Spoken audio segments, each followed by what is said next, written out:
here with Casey, and today's vlog is just about enjoying the fall and enjoying your pets. And we spent the morning at the Durham APS today, and it's good to always see the dogs. We sponsor a cage at the APS because we really do care about the dogs that end up here and don't get loving homes like Casey does. She came from the shelter.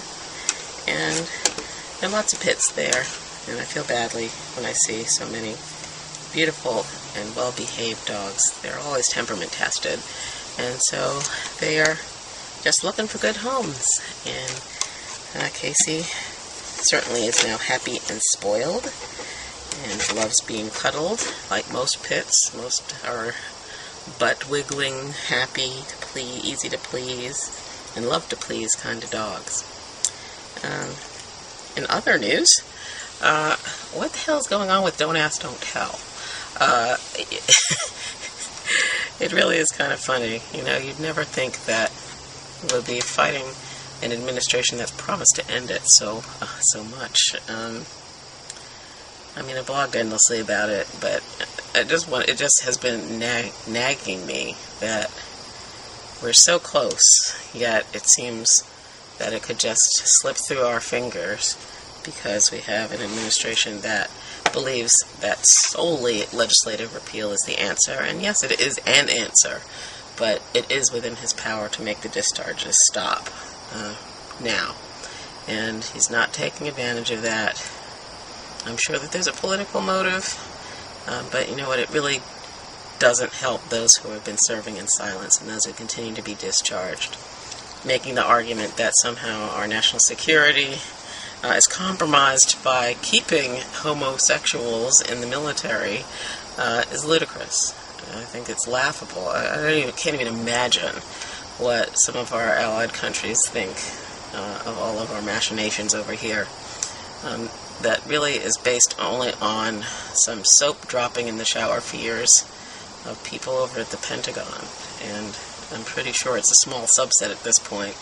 And I think that it's time for it to end. But you know what? It's going to end when it ends. I don't think that there's any amount of protesting at this point that's going to handle this or make this move through. I don't think there's any lobbying that we could do at this point. It's going to have to run its course. The people who are afraid are going to stay afraid. And I think that it will pass eventually. I just don't like seeing so much time and effort wasted on something that really should have been a gimme if the right parties had done their jobs early on. So, enough on that. And I do want to say that I'm really pleased about the situation with Cameron Village here in Raleigh, where a lesbian couple were denied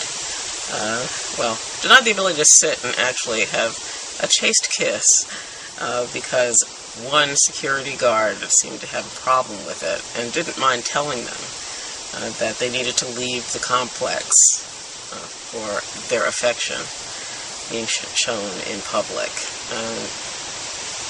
I'm very pleased that the York Properties responded quickly to say, after a little bit of silence that was concerning, that it is a family-friendly establishment and all are welcome, and that's the right thing to do, and that the security guard is now suspended, and the entire security operation is going to undergo sensitivity training and diversity training, which, you know, is always a good idea when you have a diverse population that you serve. It's kind of funny that you'd have to say that in this day and time, but I'm just glad that it's being resolved in a very good way. So, I think that's all I'm going to have for now. Enough time. But Casey and I are going to say goodbye and go for a nice little walk since the weather is so beautiful here after an ungodly long time. Summer of humidity, and it's been gross, hasn't it, Casey? Okay, let's go ahead and go outside. Go take a walk, huh? Okay, bye.